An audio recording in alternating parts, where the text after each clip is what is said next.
é que vocês estão? Vocês estão bem? Bom, enquanto o Instagram vai chamando aí o pessoal, eu vou dar aquela introduçãozinha sempre que eu faço aqui nas lives. Você que está assistindo pelo YouTube, por favor, se inscreva no canal aqui, Tumor na Parótida, tá? Galera, hoje a live é a live de especialista que vocês tanto gostam, né?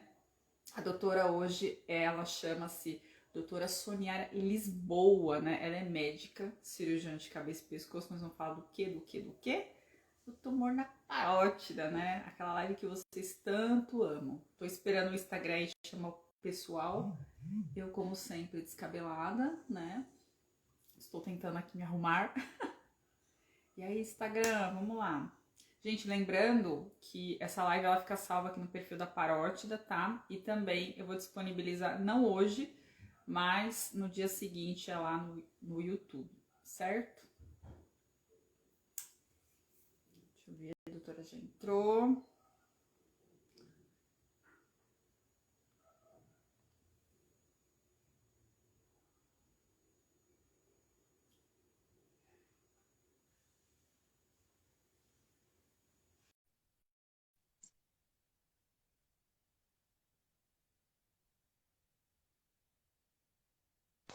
Olá, Oi, doutora, tudo tudo bem? bom? Tá tudo bem? Tá dando pra ouvir? Tá tranquilo? Perfeita, doutora. A senhora Ótimo. está maravilhosa. Obrigada, que eu saí de cirurgia agora, então tô. Ai, meu Deus.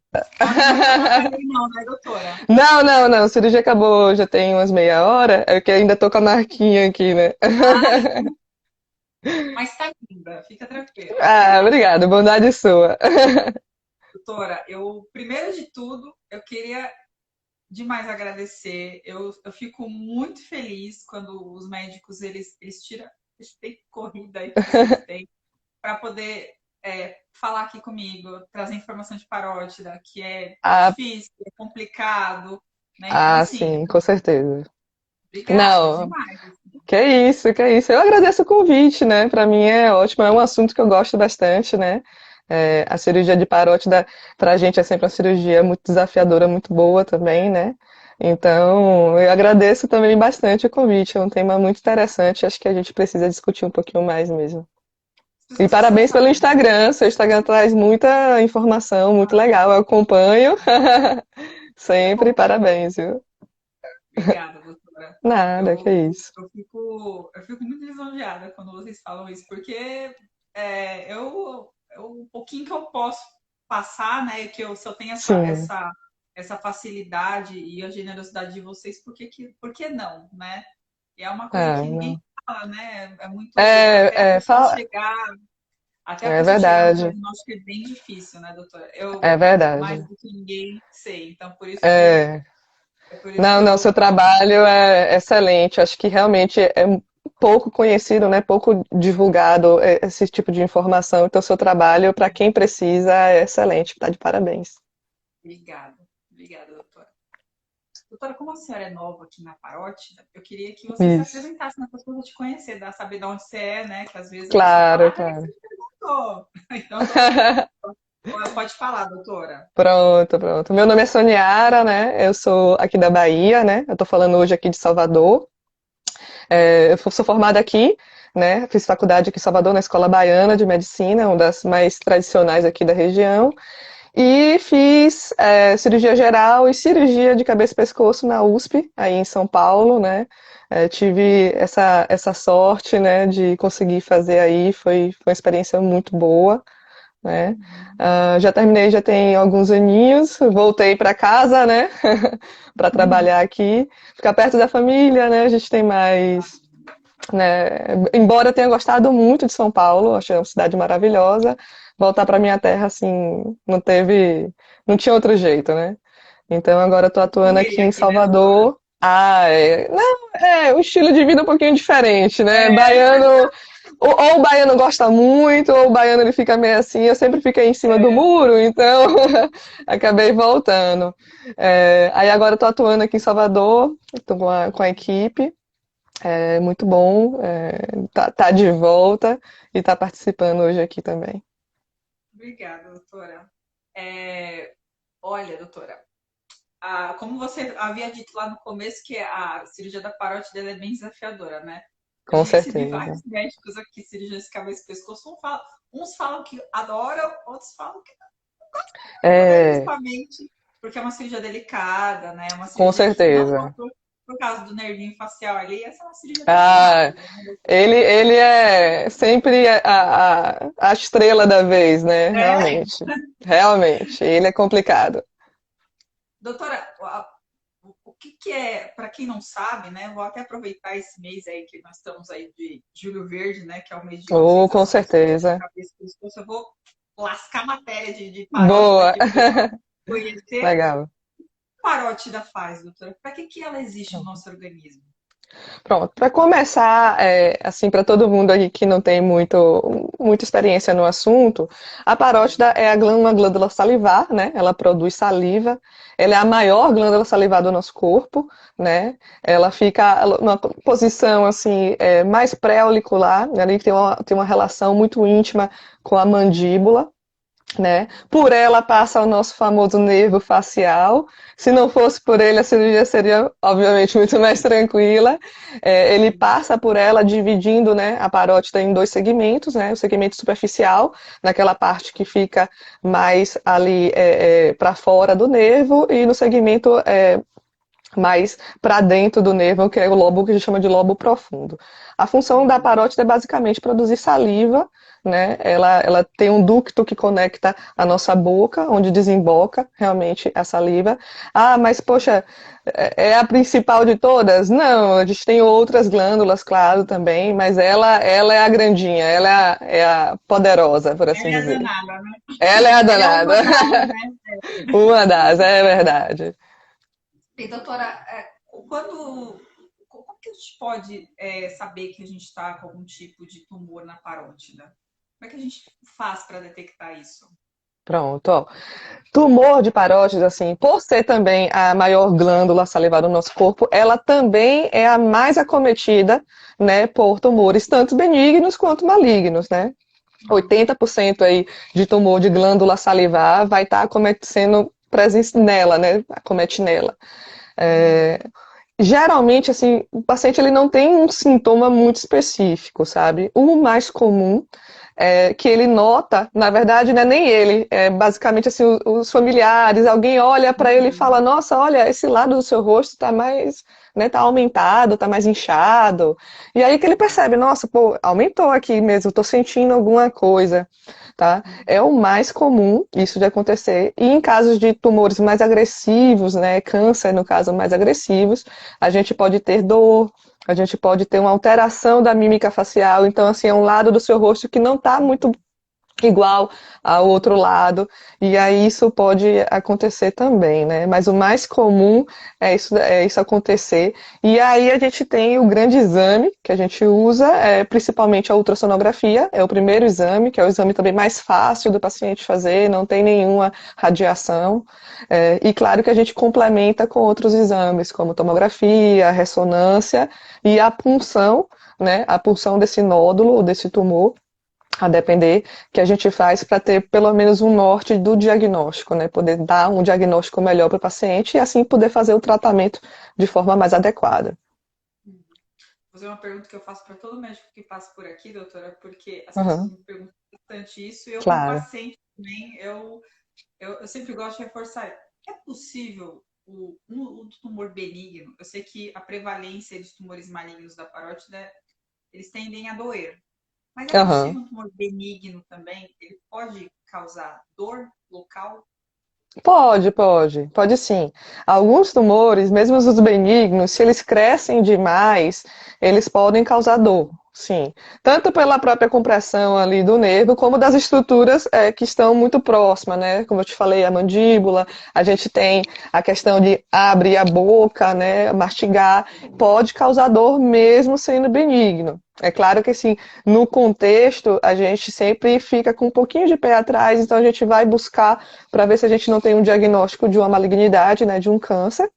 Mas pode sim. Não é para do tipo, nossa, a minha tá doendo, se desesperar e achar que é câncer. Não, não, não. Mas até mesmo o câncer pode ser indolor, assim como o câncer pode ser indolor, né? O benigno também pode ser doloroso. A gente tem essa Não, situação também. eu sempre pergunto isso porque a maioria que tem o benigno, né, que é o que eu tive também, que é o adenoma promórfico, não é Sim, o uma mais dor comum também. insuportável, não é uma dor Não, insuportável, mas assim, é uma dor intermitente. Ela vem sim. alguns dias, depois ela vai embora. Então, Isso, há isso. esse desconforto. Ah, Então, ah. aí o pessoal me pergunta, fala com o médico, por que que dói, né? Então, É, então por não, isso que eu pode gosto de fazer essa sim. pergunta. Pode sim. É o adenoma pleomórfico que você teve, né? Ele é o mais comum tumor de parótida, né? E das glândulas salivares também, mas na parótida ele é o mais comum, é um tumor benigno e você deve ter tido essa dor intermitente, isso pode acontecer. E realmente, em alguns momentos, o paciente tem alguma dor, mas não é aquela dor constante, não é uma dor que está necessariamente associada à alteração da mímica facial. Isso são pontos positivos, né, em Ah, eu relação. vou pegar o gancho, doutora, e a senhora pode falar quais que são os tipos de tumor que pode ocorrer na parótida? Ah, sim, sim. Dos benignos, o mais comum realmente foi o seu, né? O adenoma pleomórfico. É, muito mais prevalente na parótida e em outras glândulas também, na submandibular, por exemplo, ele pode acontecer muito, tá? Um outro tumor benigno é o tumor de Wart, também é mais prevalente aí em homens e fumantes, né? Os fumantes têm mais tendência. Hoje em dia, as mulheres têm crescido um pouquinho mais nesse tipo de tumor, justamente porque as mulheres estão fumando um pouquinho mais, o que para mim é sempre uma tristeza, né? O cirurgião de cabeça e pescoço, ele fica triste quando o paciente fala que fuma, né? Mas o tumor de Wharton, aí a gente pensa mais nesse sentido, né? Pacientes fumantes, aí 50, 60 anos, tá mais comum em homens, mas ele ainda assim, apesar desse nome, ainda assim, ele também é benigno, né? Esses são os dois mais prevalentes. De acometimentos benignos, a gente pode também ter, às vezes a gente acha que é nódulo, mas é só um linfonodo que a gente tem dentro da parótida, esses linfonodos podem aumentar, tá? A gente tem muito paciente que vai pra gente falar, nossa, ó, tem um nódulo aqui, meu Deus, tem que tirar. Quando a gente faz a punção, é um linfonodo que às vezes aumenta, que o paciente tirou um dente, ficou resfriado, aí dá aquela, né, aumentada. Tem o lipoma, que é só um acúmulo de gordura. Pode acontecer na parótida também, é totalmente benigno.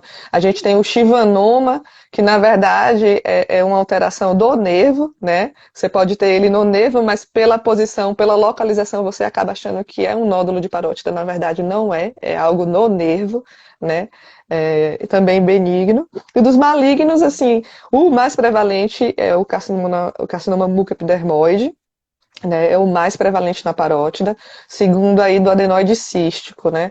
O adenoide cístico tendo uma característica um pouquinho mais, assim, de predileção pelo nervo, por assim dizer. Ele gosta do nervo, ele gosta bastante, ele se espalha pelo nervo, então ele é um pouquinho mais chatinho de tratar, né? A gente tem muitos outros casos de tumores malignos, mas esses dois são que eu acho que o pessoal precisa ficar mais atento, né? Porque aí a gente vai ter mais de 80% dos tumores malignos sendo entre esses dois aí que eu te falei.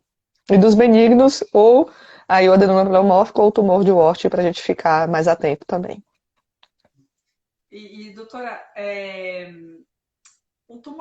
o adenoma promórfico ele tem uma característica diferente dos tumores benignos, né? Porque a Sim. pessoa pensa assim, ele é benigno? Ah, então tá bom, deixa ele aí. É, Pode, é. doutora, deixar o adenoma promórfico? Não, não, não, não, não, não. Era outro ponto muito importante da gente falar. O adenoma pleomórfico, apesar de ser benigno, em geral ele tem indicação sim de tratamento cirúrgico, tá? Ah, mas é pequeno, tá? Mas tem que fazer cirurgia, tem que tirar, tá? Ele, deixado por muitos anos, infelizmente, ele tem uma tendência a se transformar em um câncer, né? É o que a gente chama de carcinoma ex-adenoma pleomórfico, né? Então, quando ele se transforma em algo maligno, né, em câncer, isso realmente deixa aí a situação, o tratamento dele muito mais difícil também. Então, apesar de ser benigno, a gente não recomenda esquecer dele. Ah, é pequenininho, vou deixar crescer. Não façam isso. Ele vai demorar de crescer, ele tem essa característica, ele demora um pouquinho mais, mas você tem uma chance aí de, ao longo de muitos anos, você acabar enfrentando um câncer ao invés de um tumor benigno, né? Essa é uma característica dele. A outra, eu acho que devem ter te falado. Ele tem, o adenoma pleomórfico, ele tem na estrutura dele como se fosse prolongamentos, né? É por isso que, apesar dele ser um tumor benigno, quando a gente faz cirurgia com margens, né? Para garantir que a gente vai pegar aí esses prolongamentos, não deixar nada para trás, porque senão o bichinho é benigno, mas ele volta, viu? Ele é danado. E Ele brota, né, doutora? Se não deixar brota. E pouco, quando ele vai de novo, né? é exatamente isso. Quando ele volta bem armado, por assim dizer. Então, é bem complicado. Em geral, a gente sempre tende para fazer a primeira cirurgia dele, que seja cirurgia curativa. Tirar todo, já tirar com margem. Então, tem que ter esses cuidados mesmo, você tá certa. E, doutora, existe algum tratamento sem ser a cirurgia para tumor na parótida? Olha, eu vou te falar, no contexto de tratamento mesmo para obter cura, não, tá? Você vai ver alguns casos muito específicos de indicação de radioterapia isolada para tumores malignos de parótida. Mas ó, são casos onde a gente não consegue ressecar o tumor todo, ou o paciente é um paciente muito debilitado, a gente acha que ele não aguentaria a cirurgia, tá? Nesses casos específicos, então, assim, isso é muito caso a caso, o médico tem que avaliar isso muito bem, tá? Aí a gente indica a radioterapia para não deixar o paciente também sem nenhum tratamento, né? Mas não é com a intenção curativa e não é sempre. Então, assim, em geral, qualquer nódulo de parótida tem tratamento cirúrgico, tá bom? Indicado já de cara, tá? Então, isso é Ou seja, importante. não existe nenhuma pílula mágica, não tem Não, uma não. Eu casca de brinco. banana. Os pacientes não tem chá, não tem erva, não tem folha, não tem. Eu brinco, os pacientes sempre perguntam isso. Para tumor de parótida e para nódulo de tireoide, né? Ah, tem um remedinho que eu possa tomar? Olha, gente, remedinho. Não é porque o cirurgião gosta de bisturi, não, porque assim, eu gosto muito de operar. Mas não é porque eu gosto de operar, não. É porque, infelizmente, até hoje a gente não tem nada mais efetivo que a cirurgia que a gente possa oferecer. Eu vi uma pergunta bem interessante, que eu nunca fiz essa pergunta, mas eu achei ela interessante. Qual que é a diferença de nódulo e tumor, doutora? Ó, nódulo, na verdade, a gente se refere para qualquer alteração no local, né? Então, assim, você tem um nódulo, ele é uma estrutura circunscrita, né? É a famosa bolinha, né? Que a gente tem. A gente pode ter na parótida, na tireoide, no pescoço. Então, o nódulo é a nossa famosa bolinha, né? Aquela estrutura que a gente tem ali, tá? O tumor, a gente já usa em geral, tem uma designação para câncer, né? A gente usa o termo tumor já como a gente é para câncer. Embora o tumor de Warthin seja uma patologia benigna, e a gente usa essa palavra, mas em geral, quando a gente fala tumor, é porque a gente já tem um diagnóstico aí já firmado. Então, não é que ele foi de nódulo para tumor. Ele era um nódulo, eu não sabia que tipo de nódulo ele era, e aí eu dei nome e sobrenome para ele, e agora eu posso chamar ele de tumor. Então, se era um nódulo, eu fiz a punção e eu descobri que era um carcinoma mucoepidermoide, agora eu vou chamar ele de tumor, né, no local. Então, não é que são coisas diferentes, por assim dizer. É porque a gente, depois que faz a punção, dá nome e sobrenome para as coisas, a gente pode chamar de tumor muito mais prevalente para câncer do que para coisas benignas. Ou seja, nódulo é qualquer bolinha, né? Seja cisto, Nódulo é seja nossas. tumor, A gente qualquer fala. carocinho é denominado Isso. nódulo, né? Isso. Até Nódulo é o bolinho nosso. é tumor. É, isso. Quando a gente tem o nódulo ou uma massa, a massa geralmente a gente usa essa expressão quando é muito maior, né? Muito grande, acomete outras regiões locais. Então a gente chama de massa. O nódulo é aquela estrutura ali menorzinha, mais bem diferenciada, o nosso carocinho, né? O cirurgião de cabeça e pescoço, a gente adora caroço, né? A gente sai procurando caroço nos pacientes. Então, é mais em relação a isso. Aí quando a gente faz a biópsia, né, a punção geralmente por punção, aí a gente dá esse nome aí de tumor a depender do resultado. Doutora, você havia dito no começo da live que a gente descobre o tumor na parótida por um exame de imagem, né? Seja ultrassom, às vezes Isso. ressonância ou tomografia, enfim. E nós temos, para ver o tipo de qual tumor que é, tem que ser feita a punção, né? Isso, exatamente.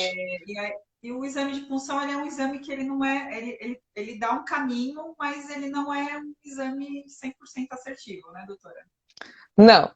Infelizmente, assim, a gente sempre, você vai ver, assim, os cirurgiões de cabeça e pescoço, eles sempre tendem a pedir a punção. Até para que a gente possa ir para a cirurgia mais planejado do que a gente vai fazer. É uma ressecção maior que a gente vai precisar fazer, a gente vai precisar tirar todo o lobo superficial, vamos precisar tirar o lobo profundo também, vai ter que sair com margem, não.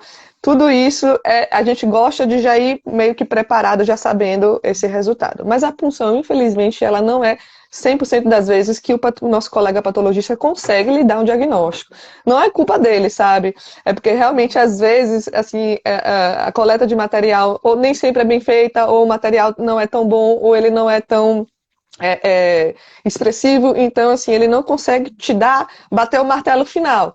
Ele, às vezes, fica naquela suspeita, ele coloca lá no laudo, olha, parece isso, preciso de mais dados, tal. Mas, se eu te falar, Evan, que não... Existem algumas escolas, por exemplo, a Escola Americana de Cirurgia de Cabeça e Pescoço, ela nem indica punção, ela parte direto para cirurgia, para qualquer nódulo de parótida, tá? A gente não... Às vezes você vai pegar assim, o meu cirurgião nem pediu isso daí, ele já operou. Não tá errado não, viu? Não tá totalmente errado não. Isso é muito de escola. A escola brasileira, né? A gente prefere fazer a punção mais para dar esse norte. Mas não estaria errado já partir para a cirurgia, porque, como a gente estava conversando, todo nódulo de parótida, em geral, a conduta é cirúrgica. Como não tem nenhuma outra aí pílula milagrosa, né, para fazer o trabalho pela gente, aí realmente tem que fazer a cirurgia para tirar. Será quanto tempo que dura uma cirurgia de parótida? Olha, esses pacientes, antes de entrarem na cirurgia, eles gostam muito de perguntar isso, os familiares também, porque eles ficam nervosos, né? Eu te falar que é muito difícil de te dar uma noção de tempo, assim. O que é que acontece? Depende muito da localização do nódulo, assim, De como que tá da lá dentro, proximidade. né, doutora? Da proximidade dele com o nervo, se ele afastou, rechaçou o nervo para um lado que você não esperava, porque assim, a gente tem algumas estruturas no nosso corpo que a gente se usa para guiar, para achar o nervo, porque, gente, o nervo fica escondido.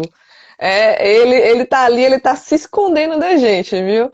Então, assim, a cirurgia da parótida, ela é o seguinte, ela começa quando você acha o nervo. A partir daí, a cirurgia que começa. Antes disso, é só preparação. Você está só preparando o local. Então, assim, na verdade, quem dita aí o ritmo da cirurgia é o nervo facial. Então, assim, se é um nódulo grande, rechaçou o nervo para um local que você não estava esperando, a cirurgia vai ser demorada, tá? Poxa, o nódulo está aderido ao nervo, tá bem naquela ramificação do nervo que é aquele nervo fininho, você tem que ir com muito cuidado para não lesar. Poxa, vai demorar. Mas tem uns nódulos que parece que eles colaboram com a gente, eles ficam numa posição ali afastada do nervo, você acha o nervo rapidinho. Então, assim, mas em média, entre 2 a 4 horas, mais ou menos. Entre 2 a 4 horas é um tempo bom para uma cirurgia de parótida, tá? Mas tem todos esses pormenores. Então, assim, deu 4 horas, o cirurgião não veio falar comigo. Como problema, né?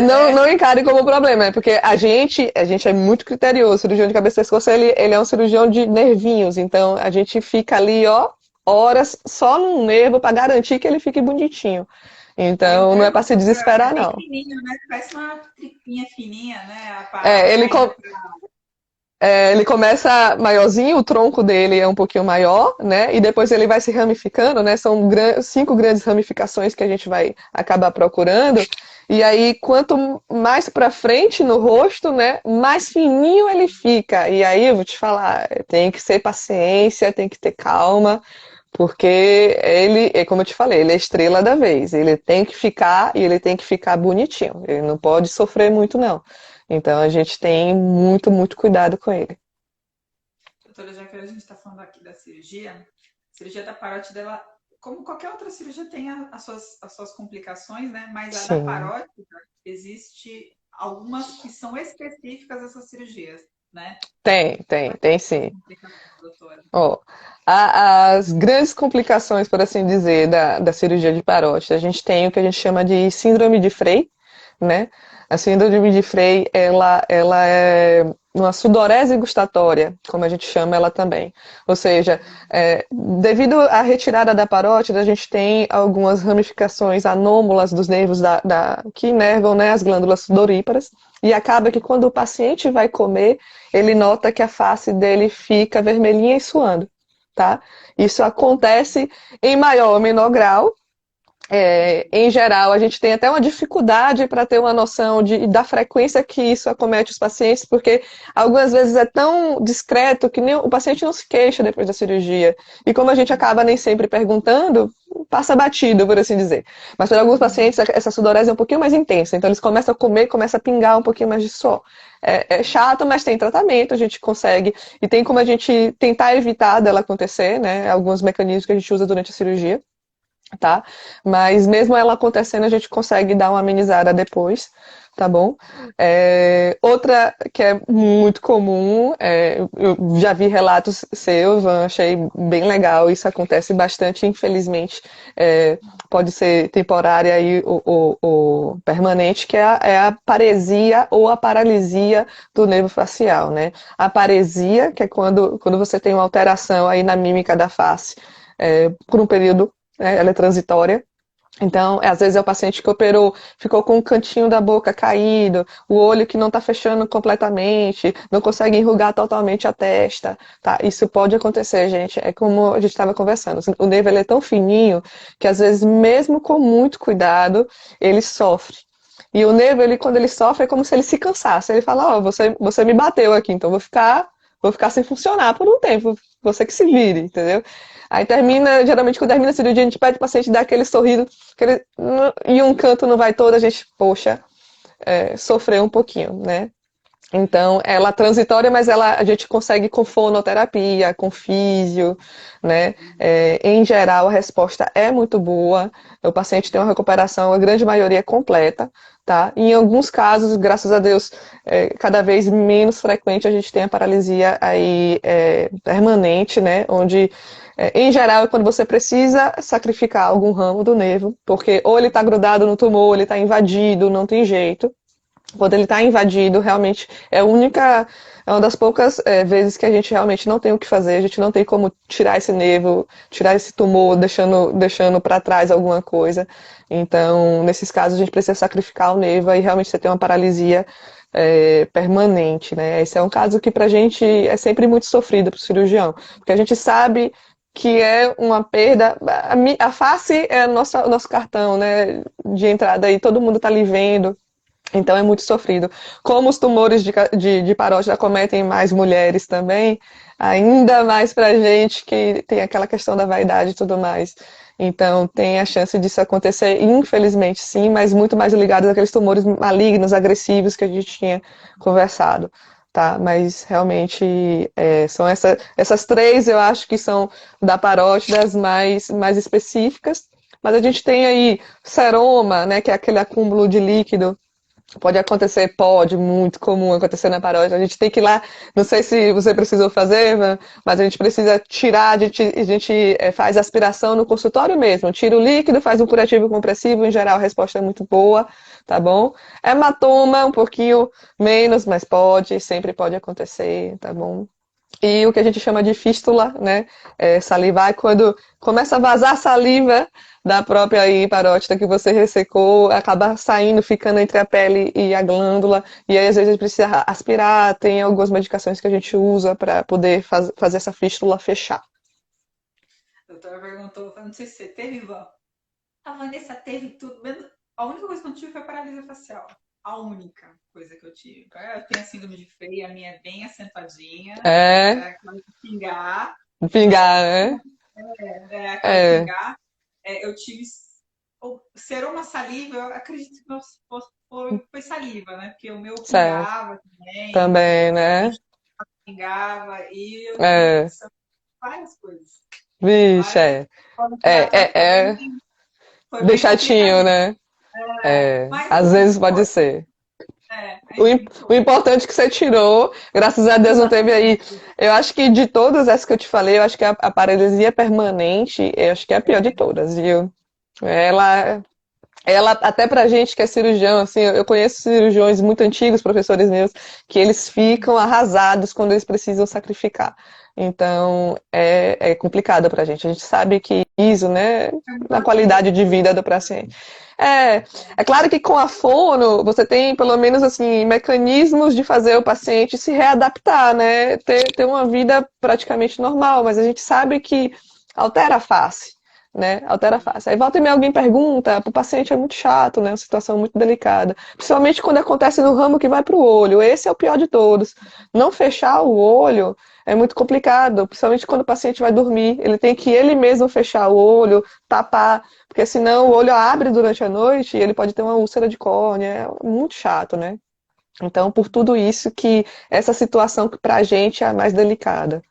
Fora isso, dá pra ir levando, né, Van? Tipo, o mesmo freio, mesmo seroma, Tá. dá pra ir levando. O importante, realmente, acho que no final é fazer um bom tratamento, né? Dá para você. O importante é arrancar isso de você, que é saber que É, possível não vai saber que ficar não tá mais mesmo. lá. Exatamente. O Importante. resto dá para ter uma É tratamento verdade. e, enfim, seguir. Doutora, eu nunca fiz essa pergunta aqui, mas eu vou fazer, porque tem bastante gente nova vindo, né? Sim, sim. E ele sempre pergunta, assim, existem algumas coisas da cirurgia, da parótida, que elas não são. Eu uso um termo muito chulo que eu chamo de esquisitice da parótida. Esquisitice da paródia, legal. Ai, Vanessa, eu tô com, sei lá, 3 dias de operada, tá me repuxando a cirurgia. Vanessa, daqui pra cá eu não sinto o rosto. Ai, Vanessa, eu tô sentindo uns choquinhos. Doutora, É. essas coisinhas, pode ser o processo de pós-operatório que nós Sim, estamos aí, né? sim, sim. Restaurando aqui dentro, que a gente começa a sentir essas coisinhas esquisitas. Sim, eu te falar, eu sempre brinco com os pacientes, a pessoa tá chunchando, que às vezes tá É, repuxando, né? Tá chunchando. Normal. Principalmente o repuxar na linha da cicatriz é muito comum, tá? Muito comum. Essa sensação de repuxo, de que tá alguma coisa como se tivesse presa, natural. é, É a cicatriz se formando. Isso daí, em geral, ela depois de um tempo bem cicatrizada, a paciente mesmo pode começar a fazer uma massagem e você tem um alívio. Isso vale para qualquer cirurgia, não é? Você fez uma cirurgia no pescoço, fez na perna, essa sensação de repuxamento é muito característico, né, do processo de cicatrização natural do corpo. Em relação principalmente às alterações da sensibilidade, a gente pode ter na face, aqui um pouquinho no pescoço e no lóbulo da orelha. Isso é muito comum. Ah, querendo ou não, gente, quando a gente faz incisão aqui, só que a gente tem que deslocar a pele até mais ou menos depois do nódulo. Então, às vezes, você vai a quase perto da frente do rosto da pessoa. Então, imagine, eu tive que tirar toda aquela pele de cima da parótida. Então, todos aqueles nervinhos que vão para a pele, eles ficam também um pouquinho alterados. Então, no começo, ter uma alteração de sensibilidade é muito natural, tá? É claro que essa sensibilidade, em geral, ela volta completamente ao longo do tempo, mas alguns pacientes realmente eles se desesperam, nossa, eu tô sentindo, ele fez, calma, vai voltar, é, tá? O único que eu falo que às vezes é o do lobo da orelha, é porque o nervinho que vai fazer essa sensibilidade, às vezes ele tá passando numa localização que não tem jeito. Como ele é só um nervo sensitivo, às vezes a gente precisa tirar ele do caminho, tá? Aí fica uma sensação de formigamento, depois essa sensação cessa, e aí, assim, você não tem tanta sensibilidade. O que, assim, em geral, não é um grande problema. Para a mulher é um pouquinho mais chato, porque você não consegue sentir para colocar o brinco. Então a gente sempre fala, olha, vai colocar o brinco olhando no espelho agora, tá bom? Porque você não vai sentir, tá? Mas a gente geralmente não sente a nossa orelha, né? É um pouquinho chato. Depois que alguém vai lhe fazer um carinho, você não vai perceber. Ou você vai botar o brinco, você não vai perceber, mas não traz grandes prejuízos, não. Mas todas essas sensações são comuns. É claro que eu sempre falo para os pacientes, olha, relate isso. Fale isso pra gente. Porque a pior coisa que eu acho é o paciente que ele não fala nada, ele fica angustiado, e aí ele faz o quê? Ele vai pro doutor, que é um doutor cruel, que é o doutor Google. Olha, aí eu vou te falar, o doutor Google é um doutor chatinho. Ele vai te dar a pior hipótese, entendeu? Ele não vai te dar o diagnóstico, ele não vai te dar Assim, fica tranquilo, ele vai te dar logo uma porrada e dizer que você tem um outro câncer, que apareceu outra coisa, que você nunca mais vai ser a mesma, entendeu? Então, na dúvida, tira aí essa dúvida com seu cirurgião, porque ele vai conseguir te esclarecer, deixar você mais calma, para você saber mesmo que essas sensações são naturais de acontecer, né? Eu sempre falo, ó, qualquer coisinha que vocês sentem, a gente vai lá do seu cirurgião e relata para eles, porque É, ele, é, obviamente, ele é muito maior do que eu para falar alguma coisa é, aí sobre a cirurgia, né? é. Mas eu sempre pergunto essas coisas da esquisitice, porque muita gente sente. E é normal, né, É, doutora? é muito, É é uma isso. coisa. Eu falo, olha, só precisa encontrar um outro paciente que tenha operado a parótida, você vê que ele teve tudo isso. E aí você acalma É, seu coração, porque em geral a sim, gente acha que a gente, né, tá tranquila. Que eu acho que a Neila falou aqui que ela nem usa mais brinco na orelha, porque, né, é normal. Tipo, perdeu aqui só, do menos, resto da né? orelha tem. Você vai ver aqui, ó, de quem teve e entrou na live, vai saber, vai poder falar com toda certeza, ó, aconteceu comigo, Sim, tá? sim. É muito comum, é porque a gente, às vezes, o paciente às vezes guarda isso pra si, né? Ele fica nervoso, fica meio na dúvida, vai procurar, não procura saber do médico, então, nas dúvidas, essas esquisitices, pergunte elas também, tá? Não tem nenhuma pergunta besta. A gente chama aqui, a É, gente brinca, ó, não tem nenhuma pergunta besta. O ruim é você ficar na dúvida e ficar deixando aquela dúvida, né? É, chip. exatamente. Então isso aí é muito pior. E, doutora, depois que a gente opera, né, passa aí pós-operatório, eu sei que é difícil, né? Depende de quanto tempo assim a pessoa pode voltar à sua vida normal. Ó, a gente pede pelo menos aí umas 2 semanas mais tranquilos, tá? Então, assim, é por uma questão que você precisa esperar seu corpo também fazer todo esse processo de cicatrização. Não adianta, operou, não tô sentindo nada, vou pra academia, vou aqui ficar no Vamos meu trabalho que eu carrego passar muito mal. peso, vou ficar debaixo do sol. Não, tá? Não, claro que é do tipo assim, você precisa ficar na cama sem fazer nada. Não, não é bem isso, mas é bom não pegar peso, evitar se expor ao sol até para a cicatriz não ficar escura, tá bom? Algumas coisas é bom você evitar. Poxa, vai comer um alimento muito duro? Evita, porque é bem na região, você vai se incomodar. Entendeu? Então, pelo menos 2 semanas mais tranquilos, comendo alguma coisa um pouquinho mais leve, evitando aí se expor ao sol, tudo isso vai te ajudar muito aí no longo prazo, tá? Aí com 2 semanas a gente vai começar a depender de como é que tá a cicatriz, como é que tá o local, se não teve seroma, se não teve hematoma, se não teve infecção, se não teve tudo isso. Ao longo depois dessas 2 semanas, já começar aos pouquinhos liberar os pacientes deles voltarem a ter aí a vida normal. Tá? Um mês em geral, se você não teve grandes complicações, sua vida já vai estar resolvida. Você vai ter, já tá fazendo tudo que você sempre fez, tá? Mas essas 2 semanas aí pra gente é bem crucial. Então, quando o paciente ele não segue essa recomendação, a gente sofre um pouquinho também, que a gente vê na hora, olha, você escapuliu aí de alguma forma, né? Que você olha assim, você tá inchado, tá vermelho, você fala, alguma coisa aí, Alguma coisa ele fez, né? alguma coisa você aprontou. Você me pergunta se aprontou ou não aprontou. Pode falar, eu não vou dar bronca, não, mas eu preciso saber. A gente sabe, na verdade a gente sabe, a gente só quer saber aí Eu esse já retorno. vi, É, já não vi adianta. que tem nada que tá fazendo coisinha pós-operatório. Tem os familiares que são assim, né? Eu fico impressionada, é sempre assim. Doutora, eles entregam na hora. Doutora, não fez não, viu? Ele ficou lá, voltou a trabalhar, ficou fazendo as coisas. Na hora eu fiz, olha, não adianta mentir pra mim, porque tem sempre o que entrega, entendeu? Então, se não falar pra mim de cara, ou o familiar entrega, ou na hora eu olho e falo, ó, não tá legal isso aqui não, não tá normal não. Com certeza alguma coisa aí você fez. Eu vou fazer uma pergunta que o pessoal também sempre pergunta para mim. Enfim. A pessoa tá 3 dias de operar, 3 dias de operar, 3 dias de operar. Hum. Ela vai lá na farmácia e compra aquela pomadinha para a cicatriz ficar bonita. Isso pode, doutora? Olha, vou te falar, Van, essas pomadinhas, olha, te falar que não tem nada que tenha milagre. 3 dias de operada, era tipo, a cicatriz não tá nem formada ainda, entendeu? Por exemplo, a gente gosta de usar um fio que é um fio absorvível, então a gente não tira nenhum ponto depois, né? Pelo menos a minha equipe, a gente gosta muito de fazer assim, até para depois não precisar ficar, né? Então, assim, não deu nem tempo do ponto ser absorvido pelo corpo, e a pessoa tá lá, vou procurar aqui essa pomadinha que o pessoal falou que é ótima, que eu fiz, ó, vamos, quer saber uma coisa que funciona? Não se expor ao sol. 3 meses sem se expor ao sol.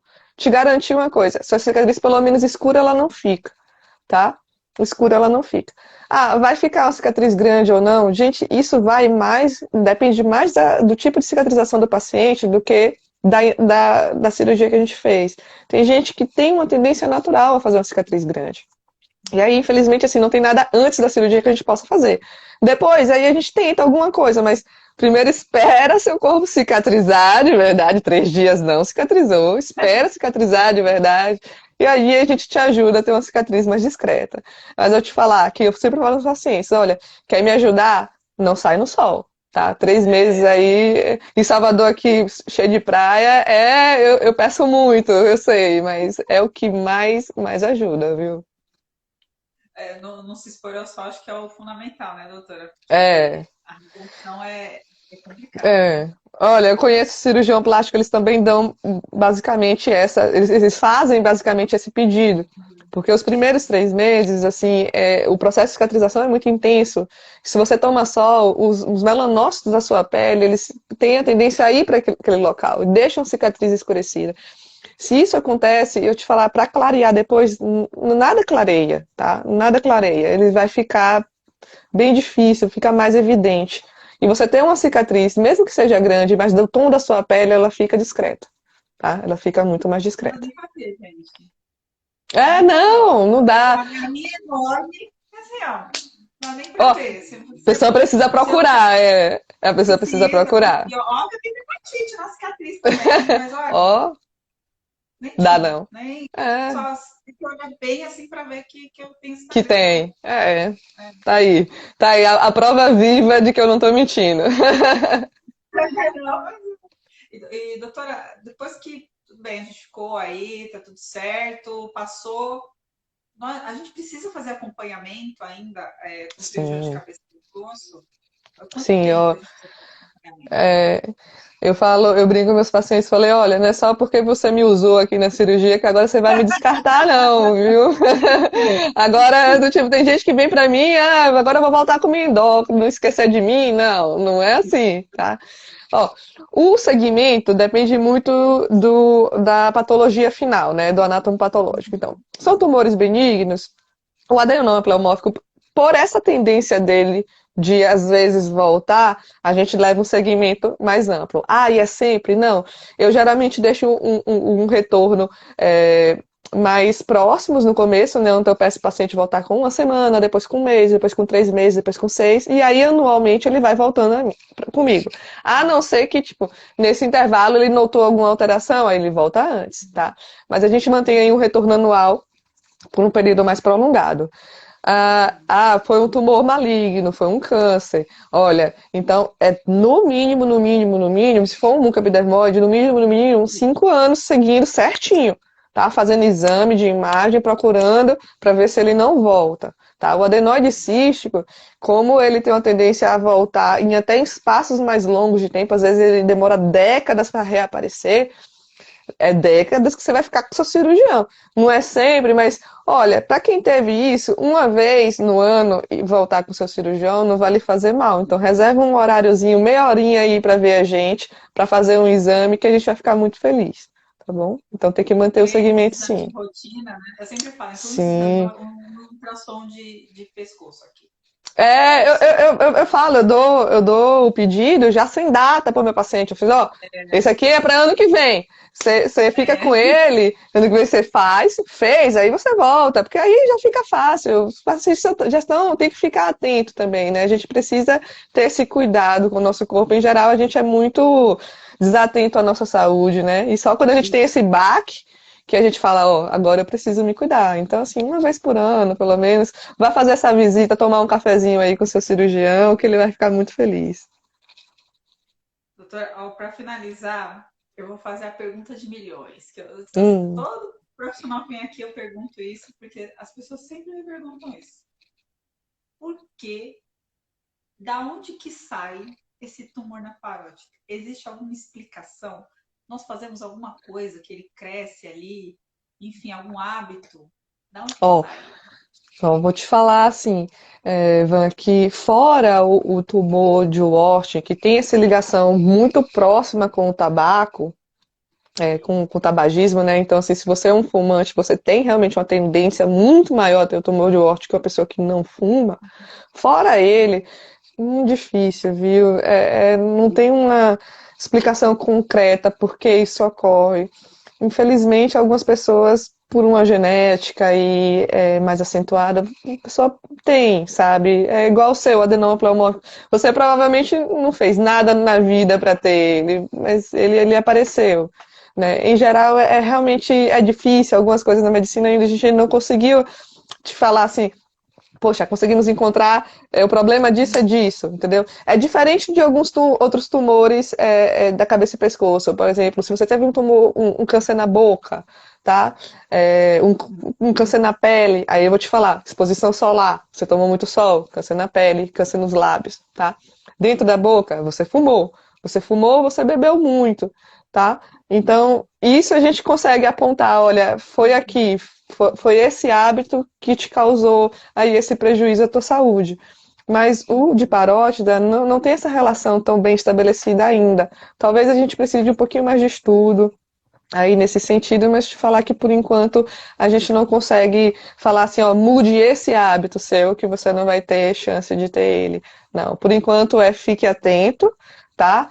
Ó, palpou aqui do lado, sentiu alguma coisa de diferente? Vamos lá, procura uma cabeça e pescoço, procura um médico, pelo menos para fazer um ultrassom, para te já dar um norte aí no que pode ser, tá? Eu acho que a Sim, prevenção e estar atento ao seu corpo é o que vai mais te ajudar nesse sentido. infelizmente não tem explicação, né, doutora? A gente sempre É, a tem que gente, achar a gente sofre um aonde, pouquinho com por isso. quê. O paciente também, o paciente é o que mais sofre com isso. Ele fica muito angustiado, ele não saber aí o que ele poderia ter feito. Mas realmente, às vezes não tem. A gente precisa só realmente aceitar que teve, mas que tem tratamento sim, tá? Sua vida pode ser uma vida completamente normal, tá? Sem prejuízo nenhum, totalmente curado. O mais importante é o que eu te falei, realmente atenção ao seu corpo, né? Ficar sempre atento a isso. Aproveitar esse mês de julho, né? Que é o julho Ó, verde. deixa eu ver se dá Tem pra a ver. campanha, Trouxe né? aqui, trouxe aqui meu pinozinho aqui do Júlio Verde. Ah, que Atenção, legal! meu cabelo fica na frente, né? Tem um pouco de cabelo. Aqui, meu brochezinho Júlio Verde. Vamos lá. Atenção ao câncer de cabeça e pescoço. Qualquer tipo de câncer, qualquer área de cabeça e pescoço. É É o mês bolinha, aí. né?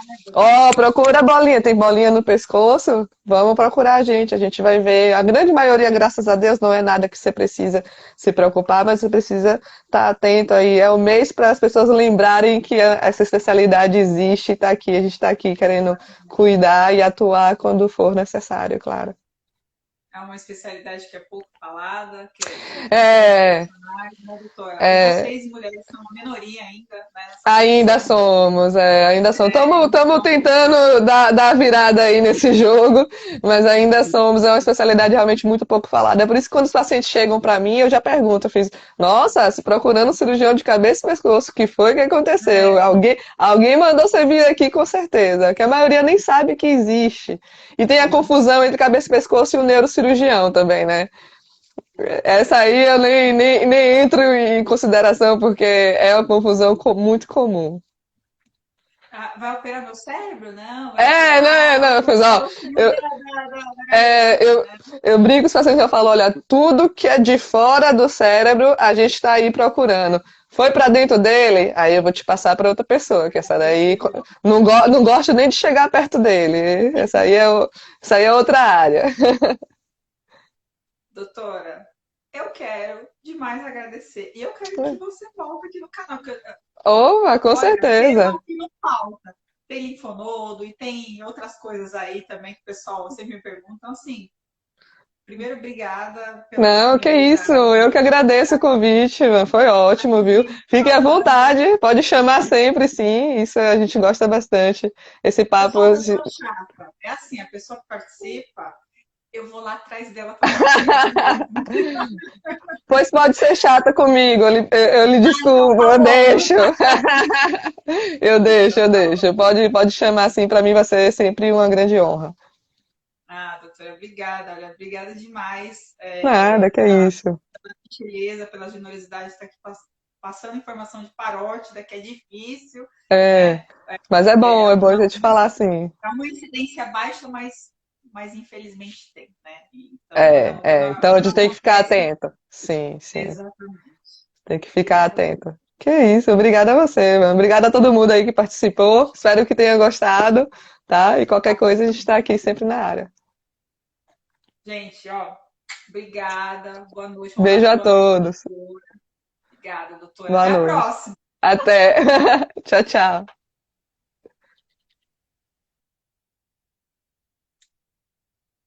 Gostaram, gente?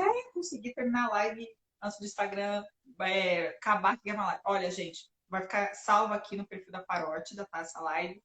E também eu vou disponibilizar no canal do YouTube, só que não hoje, tá?